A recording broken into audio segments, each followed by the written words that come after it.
मेरे भाई, कांग्रेस पार्टी के महाराष्ट्र में 44 एमएलए हैं। इमरान प्रतापगढ़ी को इलेक्शन में 44 विधायकों के 44 के 44 वोट मिले थे। वो एक परिंदा होता है, जानते हैं, जब वो रात में सोता है तो दोनों टांगे ऊपर कर लेता है।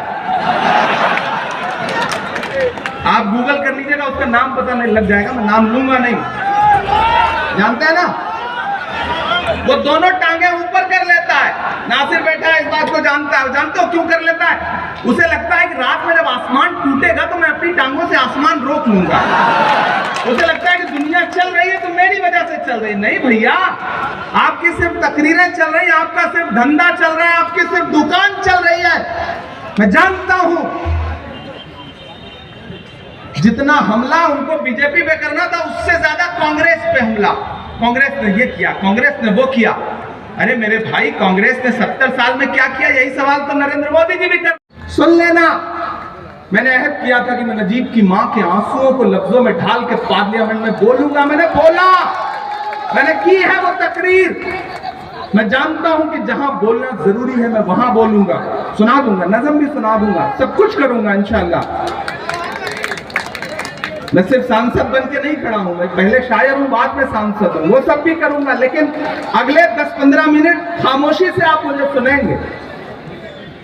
मैं ये कहने आया हूं मेरे भाई की सरकार बन रही है, कोई दो राय नहीं है। अब तो प्रधानमंत्री का इंटरनल सर्वे भी, भाजपा का इंटरनल सर्वे भी कह रहा है कि 150 से आंकड़ा पार होने जा रहा है।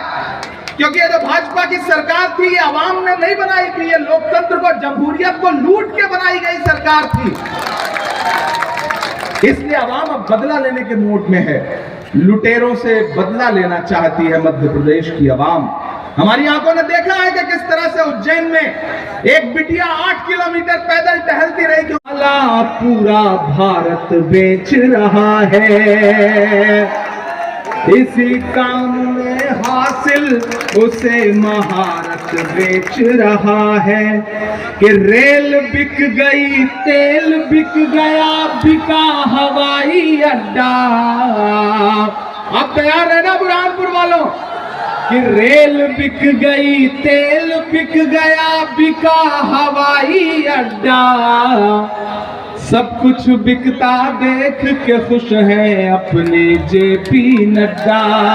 हाहाकार कहाँ सोया है चौकीदार, कहाँ सोया। समझती भी है मेरे भाई, नए झंडे उठाने से कोई बहुत बड़ा फायदा नहीं होने जा रहा है। वहां भी सिर्फ तकरीरें हैं, तकरीरों के अलावा कुछ नहीं है, झूठी तकरीरें हैं। मैं जिम्मेदारी से कह रहा हूं, जिम्मेदारी से कह रहा हूं। मैंने कहा ना, वो कांग्रेस पार्टी है कि एक ऐसे वक्त में जब लोग आपकी परछाई से दामन बचा रहे हो, आपके लिए लड़ने वाले, आपके लिए बोलने वाले, आपके लिए जूझने वाले इमरान प्रतापगढ़ी को उठाया और देश की सबसे बड़ी पार्लियामेंट में, राज्यसभा में मेंबर ऑफ पार्लियामेंट बनाकर उठाया। और वो आ जाकर के कह रहे हैं कि कांग्रेस ने दिया ही क्या है। मेरे भाई, घर में नाराजगी हो सकती है, नाराजगी हो सकती है, नाराजगी होनी भी चाहिए, अपने हक के लिए मांगना भी चाहिए, जिद भी करनी चाहिए। लेकिन फिर भारतीय जनता पार्टी के हाथ की कठपुतली नहीं बन जाना चाहिए, इतना तो समझदारी दिखानी पड़ेगी। मैं आपसे ये कहने आया हूं कि हुकूमत बनने जा रही है तो आप भी मान रहे हो। तन पर लपेटे हुए एक दिन इस जमीन में उतर जाएंगे, मत समझना। जो पेट्रोल डीजल सोया है चौकीदार, कहाँ सोया है चौकीदार। पेट्रोल और डीजल की कीमत रही सैकड़ा मार, कहाँ सोया है चौकीदार, कहाँ सोया है चौकीदार। मैं तो शायर हूं, बोल देता हूं। आज तक मुझे पूरे देश में कोई भी आदमी ऐसा नहीं मिला जिसने नरेंद्र मोदी जी के साथ पढ़ाई की हो। शेरा भाई के क्लासमेट कौन रहे होंगे आपको पता हो। छत्तीसगढ़ एक सुर में कांग्रेस के साथ खड़ा है। मध्य प्रदेश में एक एक इलाके में दलित हो, अल्पसंख्यक हो, बहुसंख्यक हो, पिछड़े हो, एकजुट होकर के कांग्रेस पार्टी को वोट कर रहे हैं, क्योंकि उन्हें पता है कि सरकार बदलना है इस बार। ये लड़ाई में, इस बड़ी लड़ाई में, इस सेमीफाइनल की लड़ाई में आपके एक एक वोट की अहमियत है। जब पूरा सूबा एक तरफ चल रहा है, आंधी चल रही है, तूफान चल रहा है, हवा चल रही है कांग्रेस के पक्ष में, जाएंगे।